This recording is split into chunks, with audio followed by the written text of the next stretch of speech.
E aí, pessoal, voltamos para a nossa última gravação do dia, ainda bem, né? E agora, né, a gente vai falar, né, sobre a nossa aula de História. Isso aí. E na aula de hoje, tá, a gente vai falar sobre a Revolução Russa. Sim, mais uma vez iremos falar sobre a Revolução Russa.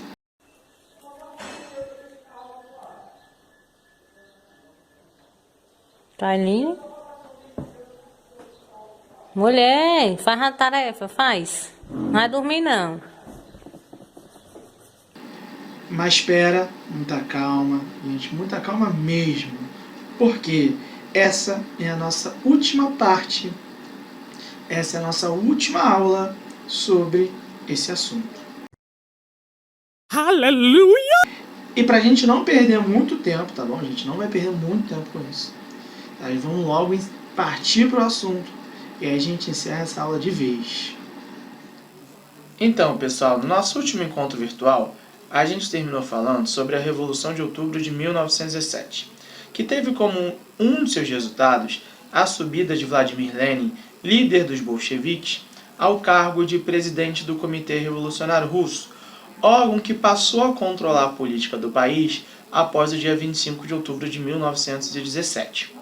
Assim que Lenin chegou ao poder, ele resolveu adotar algumas medidas que ele considerava extremamente importantes para o desenvolvimento do país. A primeira medida que eu vou abordar, a primeira medida que eu quero trabalhar aqui com vocês, é a assinatura do Tratado de Brest-Litovsk, que foi um acordo firmado com a Alemanha e que teve como principal característica a saída do país, da Rússia, da Primeira Guerra Mundial. Por mais, né, que esse acordo seja extremamente importante, pois retirou a Rússia de um conflito, né, mundial e que estava trazendo diversas consequências negativas, né, não só do ponto de vista econômico, mas também do ponto de vista social, visto que a Rússia enviou cerca de 6 milhões de soldados para o conflito, esse acordo, esse tratado, inicialmente, ele foi considerado um fiasco por grande parcela da sociedade. Por que foi considerado um fiasco? A gente vai observar que o acordo de Brest-Litovsk, ele fazia com que a Rússia tivesse que pagar uma forte indenização à Alemanha, né, ao país que fez esse acordo com ela. Além do mais, a Rússia tinha que ceder parte do seu território para os alemães. Tá? Esse território abarcava cerca de 1/3 de toda a população russa, que era bastante gente, obviamente. Além disso, a gente vai observar, né, que esse acordo fez com que, né, grande parcela, né, grande parte da produção industrial russa, ela passasse a ser controlada agora pelas mãos dos alemães. Então, assim, ao ceder, ao ter que dar parte do seu território, a gente vai observar que ela perdeu, a Rússia no caso, né, perdeu 1/3 de toda a sua população e grande parte de sua produção industrial. Tá? Então esse acordo, ele inicialmente foi considerado, né, um fiasco. No entanto, o Lenin ele foi e resolveu adotar algumas outras medidas que ele considerava extremamente importantes para o desenvolvimento do país. Dentre essas medidas que ele vai adotar, a gente vai observar que duas delas vão ser o seguinte: a nacionalização dos bancos, tá? E a nacionalização dos investimentos estrangeiros. Então, a partir daquele momento na Rússia, o Estado ele vai ser o grande controlador, né, da economia. É ele quem vai passar a controlar efetivamente essa questão econômica. Então, ele está aos poucos retirando os investimentos capitalistas, ele está acabando, ele está tentando exterminar com todas aquelas características que o capitalismo ele predominava, que ele tinha como ponto central. Além disso, o Lenin ele vai implementar um programa de reforma agrária, ele vai iniciar um programa de reforma agrária, ou seja, ele vai nacionalizar as terras na Rússia também. E aí essa nacionalização das terras, ela vai contar principalmente, tá, com o confisco das terras dos kulaks, que eu já falei com vocês em uma determinada aula. Na segunda parte que a gente trabalhou, eu falei sobre os kulaks com vocês, então não vou ficar explorando muito aqui quem eram eles, e aí recomendo que vocês vão lá e assistam para quem não lembra. né? Então vai ter o confisco das terras dos kulaks e também vai ter o confisco das terras da Igreja Ortodoxa, que era a grande detentora, que era a grande poderosa de terras no território russo. O grande ponto, né, em relação a isso, que a gente vai vendo, é que o Estado ele vai sendo o grande controlador da economia. E aí uma outra e última medida que a gente vai apontar aqui, que o Lenin adotou, que ele tomou assim que chegou ao poder, foi a de instituir o regime de autogestão dentro das fábricas. Ou seja, a partir daquele momento na Rússia, a gente vai observar que dentro das fábricas, quem vai controlar a produção, quem vai controlar o ritmo de trabalho, quem vai gerir as fábricas seriam os próprios trabalhadores, tá? Ou seja, eles agora vão extinguir a função dos burgueses, vão extinguir a função dos gestores. Ou seja, os próprios trabalhadores eles serão os responsáveis por gerir, né, as fábricas, a produção dentro das fábricas. Isso é extremamente importante porque a gente vai observar, tá, que isso vai gerar uma redução na situação de exploração de uma classe em relação a outra. O grande ponto que a gente tem que notar, o grande ponto que a gente tem que começar a observar a partir de agora é que, tá, conforme foi ocorrendo um rápido crescimento dos bolcheviques e a subida deles ao poder, isso obviamente gerou uma insatisfação por parte de alguns grupos da sociedade, né, que antes eram privilegiados e que durante muito tempo na história da Rússia, né, eles tiveram um forte poder. Então o que a gente vai notar? Logo após, né, a Revolução de Outubro de 1917, para eu ser específico aqui, no mês de abril de 1918, a Rússia vai mergulhar num novo conflito. Tá? Esse conflito que a Rússia vai mergulhar é um conflito interno. Tá? É o que a gente vai chamar da Guerra Civil Russa.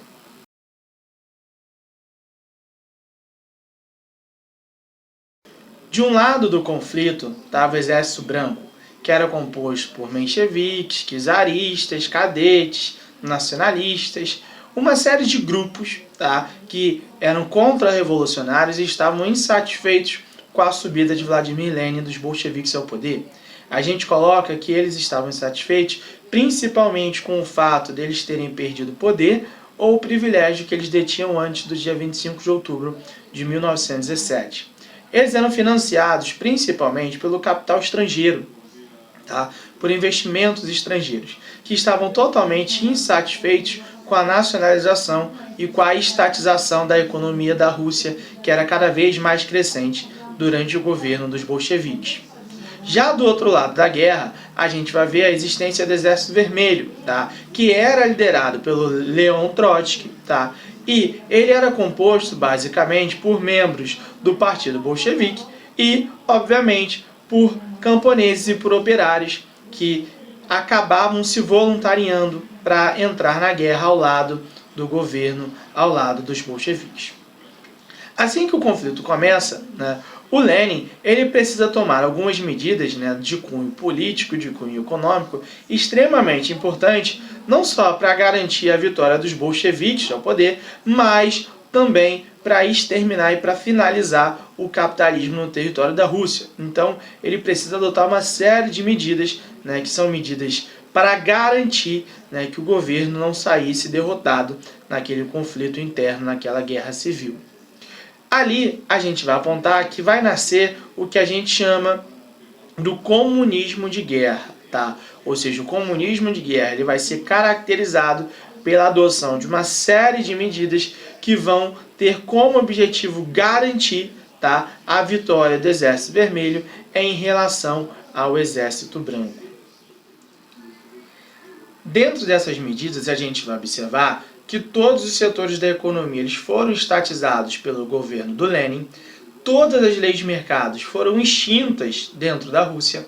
Além do mais, houve também o que a gente pode apontar como uma racionalização dos bens de consumo, ou seja, na Rússia, a partir daquele momento, você não podia consumir, né, comprar, né, bens de consumo, né, de forma desenfreada, então tudo deveria ser feito de forma bem racionalizada mesmo.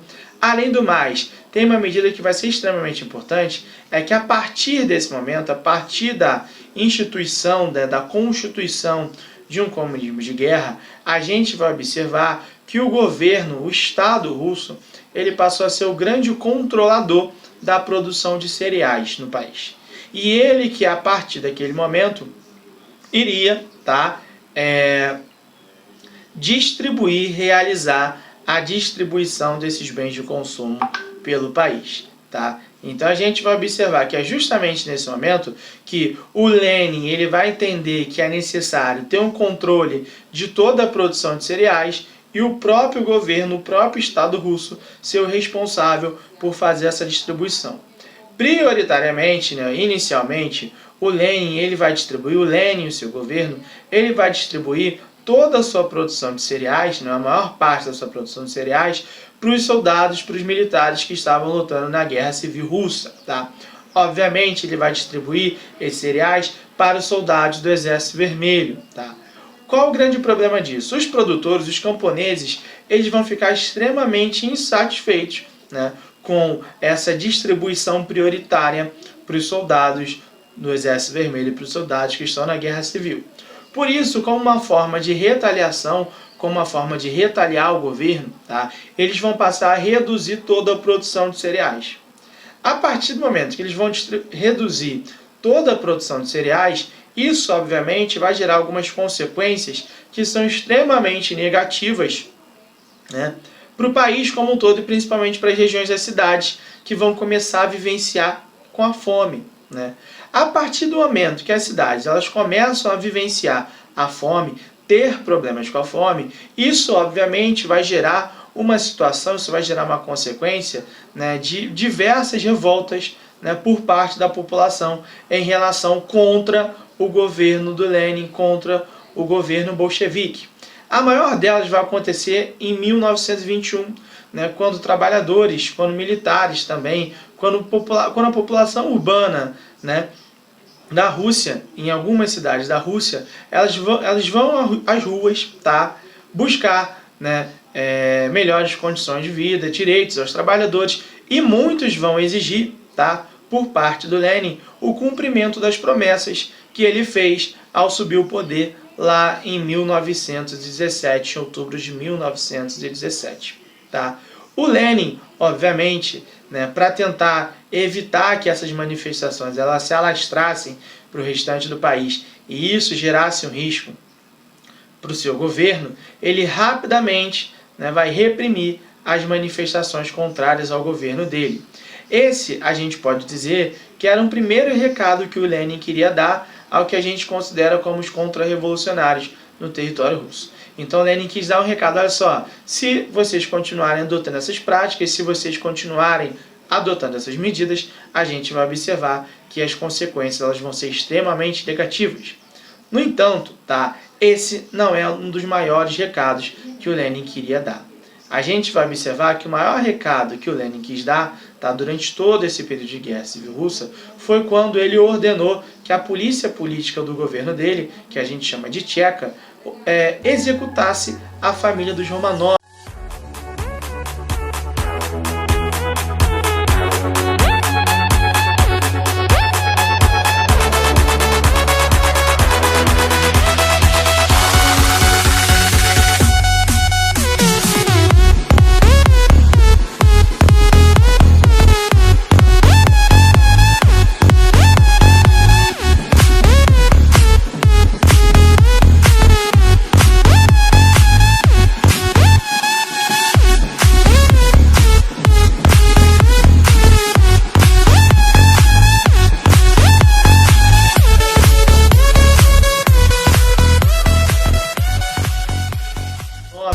Aquela família imperial, aquela ex-família imperial, e que controlou a Rússia de 1613 até 1917. Então, o Lenin temia que o czar, o ex-czar Nicolau II, ele se tornasse um grande líder bolchevique. E, para evitar que isso acontecesse, o Lenin vai lá e ordena a morte do czar, do ex-czar Nicolau II, da sua esposa e de suas filhas. Após a morte deles, após a execução da família dos Romanov, a gente vai observar que a polícia política da Rússia ela vai utilizar ácido sulfúrico nos corpos, justamente para evitar que os corpos eles fossem facilmente reconhecidos. Isso gerou dentro da Rússia, que eu já trabalhei, que eu já apontei com vocês em determinado momento, o surgimento de uma lenda de que uma das filhas, né, do czar Nicolau II, a Anastásia, ela tinha sobrevivido à execução, né? Mas como eu já apontei na aula anterior, isso não aconteceu de fato, né? Porque no ano de 2008, através de testes de DNA, conseguiu se comprovar de que um dos corpos achados na época era de Anastásia e que ela havia sido executada efetivamente. Mas, voltando àquilo que a gente quer falar, que a gente quer abordar efetivamente, a Guerra Civil Russa de 1918 até 1921, ela vai ser exterminada, né, com a vitória do Exército Vermelho. Porém, após o fim da guerra, a gente pode dizer assim, né, a economia da Rússia estava totalmente destroçada, a população estava devastada, efetivamente. Então era necessário, tá, tomar algumas medidas, era necessário fazer algumas medidas para fazer com que a Rússia recuperasse o nível econômico diante da Primeira Guerra Mundial. Para isso, o Lenin ele vai criar a Gosplan. Tá? A Gosplan era uma comissão estatal de planejamento econômico. Dentro da Gosplan, a gente vai ver que vai ter o surgimento da NEP, a nova política econômica.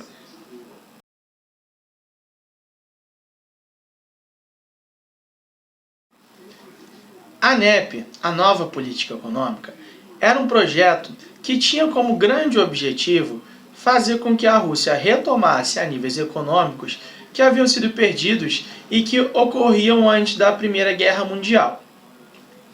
Dentro dela, a gente vai observar que as práticas adotadas elas vão mesclar, de certa forma, práticas capitalistas com práticas socialistas. Por exemplo, no âmbito das práticas capitalistas, a gente vai notar que a partir daquele momento, a Rússia permitiu, tá, a existência de pequenos negócios, de pequenos comércios privados, permitiu o retorno dos investimentos estrangeiros, ele permitiu também com que todo o excedente ou parte do excedente agrícola, no geral o excedente agrícola, ou seja, o que é um excedente? Algo que sobrou e você não conseguiu vender. Então ele permitiu que o excedente agrícola passasse a ser vendido pelos camponeses. Então a gente está observando que ele vai adotar algumas práticas do capitalismo, ou seja, ele vai permitir que agora tenham pequenos comércios privados, ele vai permitir que agora volte a ter, né, a ideia de investimentos estrangeiros, investimentos externos, e vai permitir a venda de excedentes agrícolas por parte dos camponeses. Lembra que anteriormente, né, toda a produção de cereais era estatizada pelo Estado. No entanto, a gente vai observar que algumas práticas, né, socialistas elas vão permanecer, isso é fato. Por quê?